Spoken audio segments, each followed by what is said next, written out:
The Toledo Society for the Blind had been using their location at 718 Michigan Street for quite some time.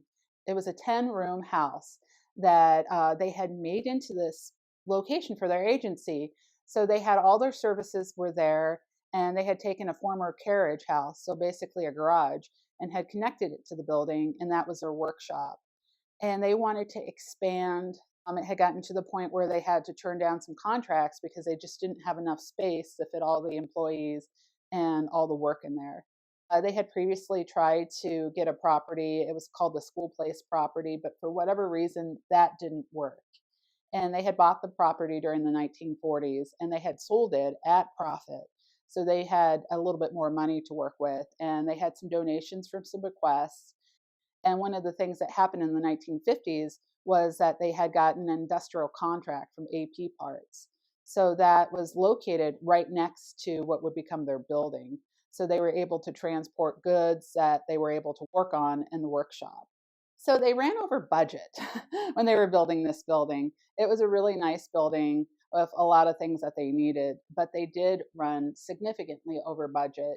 And William Comte, his construction company, built the building, and he was also a board member. So Mr. Comp was able to write off those overages. So we were able to start off in our new building without being in debt.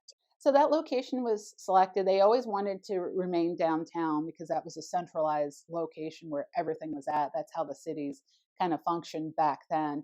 The opening day was so exciting.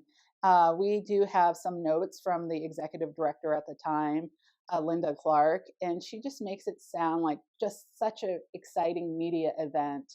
The Toledo Blade was there, so was WSPD TV.